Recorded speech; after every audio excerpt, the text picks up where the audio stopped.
Hello students, अब हम लेते हैं कि बीजांड या ओव्यूल है उसका कैसे डेवलपमेंट होता है।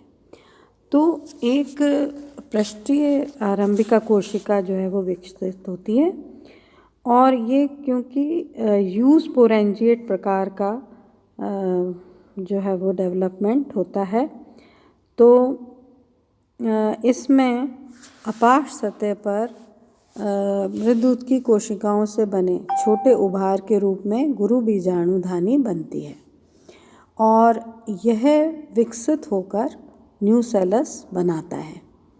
तो इसमें बहुत सी प्रारंभिक कोशिकाएं होती हैं, यूस्पोरेंजिएट डेवलपमेंट है और इसकी वृद्धि के साथ साथ इस बीजांडकाय के आधार में जो है वो वलयकार अतिवृद्धि उत्पन्न होती है, जिसका कार्य जो है वो बीजांडकाय के चारों तरफ एक आवरण बनाना होता है।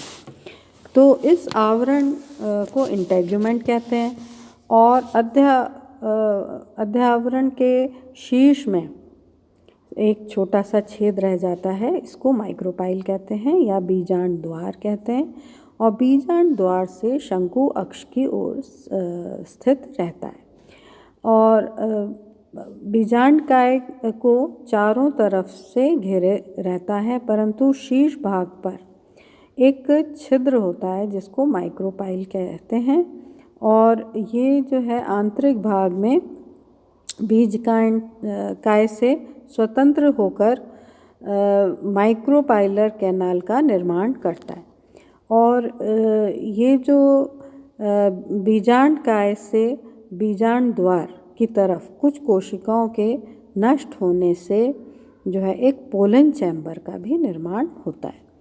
तो बीजांडकाय में बीजांड द्वार की तरफ स्थित एक हाइपोडर्मल सेल और कोशिकाओं के मुकाबले जो है वो बड़े आकार की होती है और इसका केंद्रक भी बड़ा होता है, जीव द्रव्य सघन होता है, इसको हम आर्कीस्पोरियल सेल कहते हैं।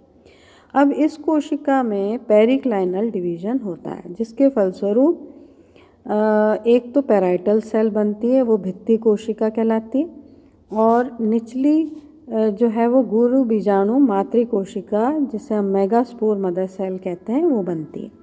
अब भित्ति कोशिका जो है वो पेरिक्लाइनल डिवीजन से टैपिटम भी की परत बनाती है और गुरु बीजाणु मातृ कोशिका जो है वो मियोसिस होता है, उसमें अर्धसूत्री विभाजन और उसके साथ ये 4 अगुणित गुरु बीजाणु या मेगास्पोर बनाती है। अब गुरु बीजाणुओं के जो लीनियर अरेंजमेंट में व्यवस्थित होते हैं लीनियर टेट्राड कहलाते हैं, कई बार ये टी शेप भी होते हैं। तो अब इन 4 जो गुरु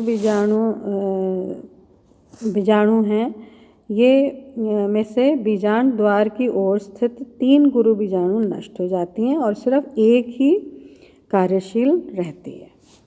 तो ये तो हुआ जो है ओव्यूल का परिवर्धन। अब स्ट्रक्चर या संरचना ओव्यूल की किस प्रकार की होती है तो हम देखें पाइनस की, तो ये एक ऑर्थोट्रोपस ओव्यूल होता है, इसको कहते हैं ऋजुमुखी होता है और इसका जो बीजांड द्वार है माइक्रोपाइल जो है वो शंकु के अक्ष की ओर व्यवस्थित होता है।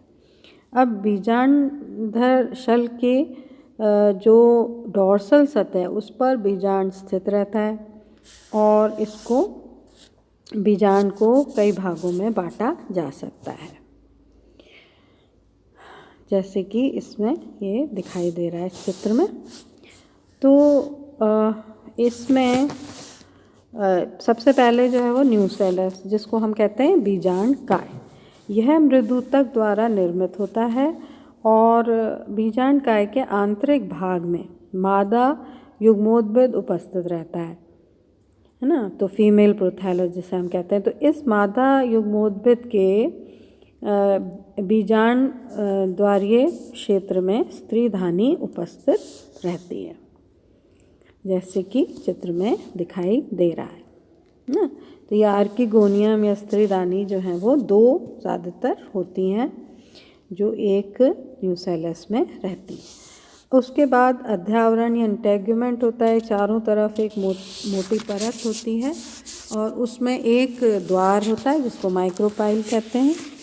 और साइकिस के समान ही इसमें भी बाहरी तथा आंतरिक जो परतें हैं वो फ्लैशी होती हैं और मध्य की जो है वो स्टोनी या कष्ठल होती है। बीजांड की शुरू के विकासीय अवस्था में बीजांडकाय तथा अध्यावरण स्वतंत्र होते हैं और उसके पश्चात परिपक्व होने पर स्वतंत्र हो जाते हैं और बीजांडकाय के मध्य व खाली जगह स्थित हो जाती है। इसमें पोलन चैम्बर इसको कहते हैं। माइक्रोपाइल पता ही है आपको कि एक जो कि जहाँ पे ये इंटेग्यूमेंट नहीं होते, छोटा सा एक द्वार होता है जहाँ से कि मेल गैमीट्स आते हैं और फर्टिलाइजेशन की क्रिया होती है। संवहन तंत्र होता है इसमें। अब गैमीटोफाइट जो है वो हमने देखा कि इस प्रकार का होता है। यदि हम नर जो है युग्मोद्भिद को देखें तो ये पाइनस में जिसको हम कहते हैं कि पोलन ग्रेन, तो पोलन ग्रेन जो है ये इसके अंदर विंग्स पाए जाते हैं, जैसे कि इसमें दिखाई दे रहा है चित्र में, देखिए